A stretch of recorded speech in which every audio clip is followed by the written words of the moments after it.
সুবহানাল্লাহ আলহামদুলিল্লাহ লা ইলাহা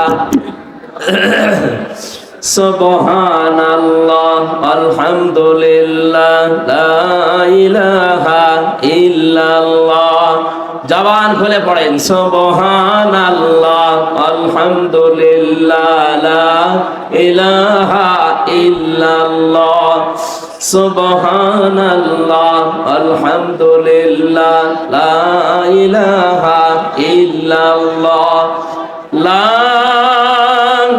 ইলাহা ইল্লাল্লাহ মুহাম্মাদুর রাসূলুল্লাহ। আমার ভাইরা, বিশ্বনবী বাড়িতে আসলেন, খাদিজাতুল কুবরাকে বললেন আমাকে ঢেকে দাও। হযরতে খাদিজা ওই দিন তাকে সেই কয়টা কথা বলেছিলেন গুরুত্বপূর্ণ ছিল। প্রথম, ইন্নাকা লা তাসিলুর রাহিমা ওয়া তাহমিলুল কাল্লা ওয়া তাকসিবুল মা'দুমা।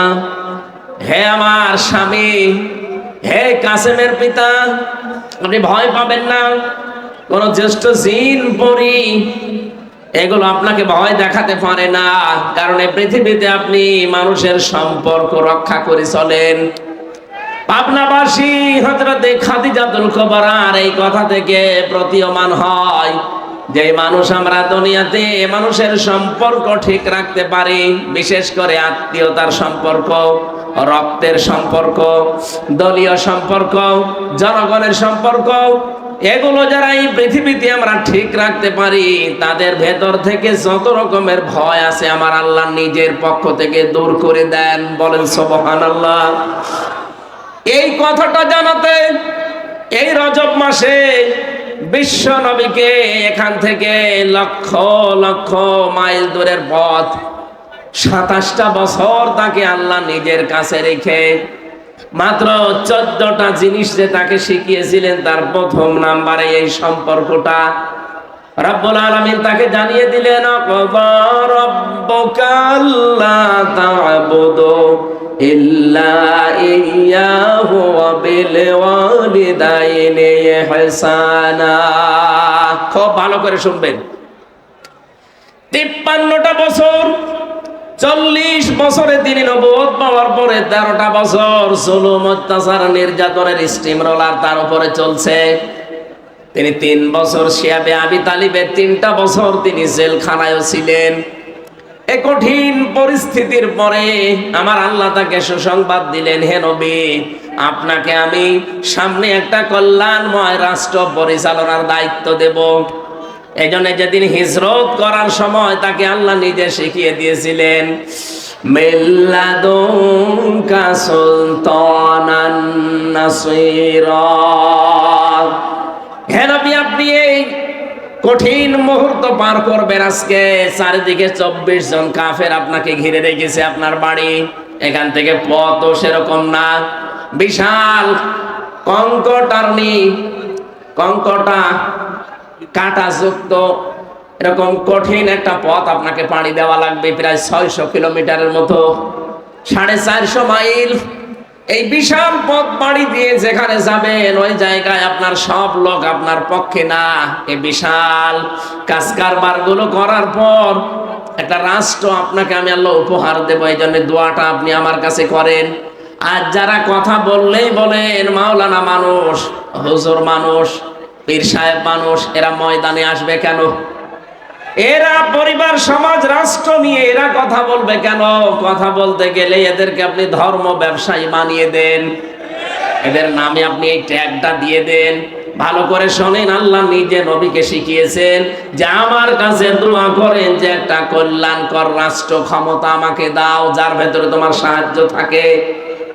এজন্য মানুষকে বানানোর যে 3টা উদ্দেশ্য আমরা পুরা কোরআনে পেয়েছি, তার প্রথম উদ্দেশ্য আল্লাহ জানিয়েছেন, এদিকে তাকান, ইন্নী জাইলুন ফিল আরদি খলিফা।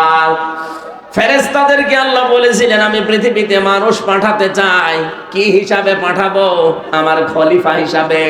খলিফা মানে প্রতিনিধি, খলিফা মানে, জবান খোলেন, খলিফা মানে কি? আল্লাহর যেই কাজটা করার দরকার উনি না করে ওনার প্রতিনিধি পাঠিয়েছেন, সেইটাই আমরা। প্রতিনিধিকে আল্লাহ পাঠালেন কোথায়? জাইলুম ফিল আরদি, জমিনে। কোন জায়গায়? আরো জোরে বলেন। পাবনাবাসী জবান খুলে উত্তর দেবেন, আমরা কি আজ আল্লাহর খলিফা হিসাবে জমিনে আছি? না। জমিনটা জালেমরা ফাঁকা পেয়েছে, এই জন্য তো 180 মাইল বেগে চালাচ্ছিল। হঠাৎ আমরা যখন জমিনে খানকা থেকে, মাজার থেকে, বিভিন্ন মাদ্রাসা থেকে, মসজিদ থেকে, বিভিন্ন ঘর বাড়ি থেকে যখন জমিনের ভেতরে এসে দাঁড়িয়েছি, জালেমরা তখন অলরেডি পালিয়ে গেছে। জমিন এখন ফাঁকা। এই মুহূর্তে আল্লাহর খলিফাদের কাজ হবে তার খেলাফতে জমিনে কায়েম করা। তিনটা উদ্দেশ্যের কথা বলছিলাম, তার প্রথম এইটা। রব্বুল আলামিন বলেন, ফেরেশতারা আমাকে জিজ্ঞাসা করছিল, আল্লাহ তুমি কি এদেরকে তাসবিহ তাহলিল জিকির আজগারের জন্য বানাবে নাকি? আল্লাহ সাফ জবাব দিয়েছেন, না। তাসবিহ তাহলিল জিকির আজগারের জন্য আমি খলিফা দুনিয়ায় পাঠাবো না, আমি জমিনে খলিফা পাঠাতে চাই আমার আইন প্রতিষ্ঠা করার জন্য। বলেন মারহাবা। আল্লাহর যে উদ্দেশ্য, সেই উদ্দেশ্য যারা সফল করতে চায় তারাই আমার আল্লাহর আসল বান্দা। আপনি রহমানের বান্দার যে 13টা গুণ পাবেন সূরা ফুরকানের ভেতরে, তার ভেতরে এইটা আছে। রহমানের বান্দা তারা যারা এই জমিনে আল্লাহর বিধানকে, এই ফুরকানকে কায়েম করার জন্য যারা চেষ্টা চালায়। এই বাংলাদেশে যত মানুষ এখন আমরা বাস করছি, একটা খুশির সংবাদ বলছি, আগস্টের 5 তারিখের আগ পর্যন্ত এই দেশে মাত্র 100 জনের 15 জন মানুষ খেলাফতের এই দায়িত্বের ঘোষণা দিত। কত? এই ছেলে, আরে ডিস্টার্ব করে কাজের ভেতরে। আপনারা এত জরুরি এখানে আসা, পিছিয়ে বসা যাচ্ছে না? পিছিয়ে বসেন, বসেন, পিছিয়ে বসেন। এই কথা বলা যাবে না, কথাগুলো বোঝেন। পাবনাবাসী গুরুত্বপূর্ণ এই বিধানটা পালন করার জন্য আল্লাহ রাব্বুল আলামিন আমাদেরকে যেখানে পাঠিয়েছিলেন, ফেরেশতারা যখন জিজ্ঞাসা করেছে আল্লাহ এদেরকে কি জিকির করার জন্য, তাসবিহ করার জন্য পাঠাবে? আল্লাহ বলেন, না, আমার বিধান কায়েমের জন্য।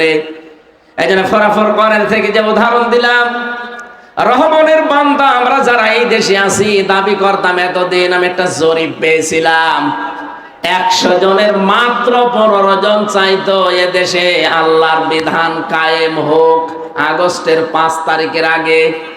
অথচ 4.5 মাস পরে জানুয়ারিতে একটা রিপোর্ট পেয়েছিলাম, এই দেশে এখন 100 জনের 58 জন মানুষ চাচ্ছে আল্লাহর বিধানে জমিনে কায়েম হোক। কয়েক মাসের ব্যবধানে মানুষের পরিবর্তন এত এসে গেছে, হিন্দু পর্যন্ত এখন চাচ্ছে কোরআনের বিধান কায়েম হোক। কয়েকদিন আগে জামাত ইসলামের শ্রদ্ধাভাজন আমির জামাত গাইবান্ধায় গিয়েছিলেন। একজন পুরোহিত, একজন ঠাকুর, হিন্দু বেটা, উনি আগে বক্তব্য দিতে গিয়ে জানিয়েছেন এই দেশে কোরআনের বিধান কায়েম হলে আমরা সবচাইতে বেশি নিরাপদে থাকতে পারবো। এই জন্য জালেমদের তো মাথা খারাপ এতদিন ছিল, এখন অনেক মুনাফিক মানুষের মাথা দেখছি খারাপ হয়ে গেছে। ওরাও তো এগুলো দেখে যে হচ্ছেটা কি। এই জন্য মাওলানা মিজানুর রহমান আজহারি একটা কি যেন ট্রান্স দিয়েছে, অনেকের মাথায় গিয়ে লেগেছে। 19 ট্রান্স দিয়েছিল, এতদিন একদল খেয়েছে আর একদল খাওয়ার জন্য রেডি হয়ে আছে। আপনারা বলেছে কয়েকদিন আগে আমার সিলেটে ওনার সাথে অনুষ্ঠান ছিল, উনি আমার বলছে, হামজা ভাই, আমি বললাম যে একদল খেয়েছে আর একদল খাওয়ার জন্য রেডি হয়ে আছে, একটা গ্রুপ দেখলাম গায়ে মেখে নিল। কারণ কি? আমি তো আর কাউকে উদ্দেশ্য করে বলি নাই। এই দেশে 48টা প্রায় নিবন্ধিত দল, আরো আছে নিবন্ধনের বাইরে, সব মিলে প্রায় 73টার উপরে। কারো গায়ে লাগে না, আপনার গায়ে লেগেছে কোন কারণে? তার মানে অবশ্যই আপনি এরকম কিছু করবেন বলে আশা করি আছে। গত 2 দিন আগে একজন ঘোষণা দিয়েছে যে 15.5 বছরে কোরআনের কথা বলতে হলে তো অনুমতি নেওয়া লাগতো, আমরা যদি যেতে পারি অনুমতি দেব না। আরে ভাই, আপনি এই কথাটা আগেই বলে ফেললেন, কদিন পরে বলতে পারতেন না? জনগণ তো সব জেনে ফেললো। আপনার যে আশা ছিল আশায় বুড়ে বালি, কথা বলেন না কেন? এদেশে আর কিছু থাক বা না থাক, কোরআনে কারিম দেশে থাকবে ইনশাআল্লাহ। 4.5 মাসে যদি 15 থেকে 58 হয়ে যায়, আর 4.5 মাস যেতে দেন, আমার তো চোখে দেখা এই দেশে 100 জনের 100 জন মানুষ বলবে আমরা কোরআন চাই।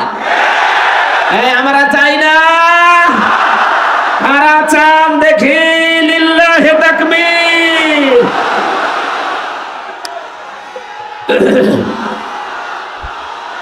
আলহামদুলিল্লাহ ভাই।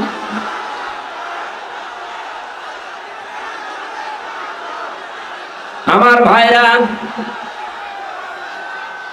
কথা বলছেন,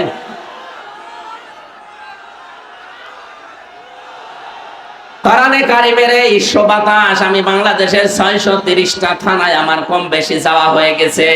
আমি দেখতে পাচ্ছি এদেশের মুসলমান, হিন্দু, বৌদ্ধ, খ্রিস্টান নেই, মানুষ পদবাচ্যে যারা বিবেচিত সবাই এক বাক্যে আওয়াজ তুলছে আমরা কোরআনের বিধান চাই। আর কিছু ক্যান্সার আছে, এরা হয়তো মাথা খারাপ, এই কারণে বলছে কিছু চাই না, আগে থালা দেন। থালা কি করবেন?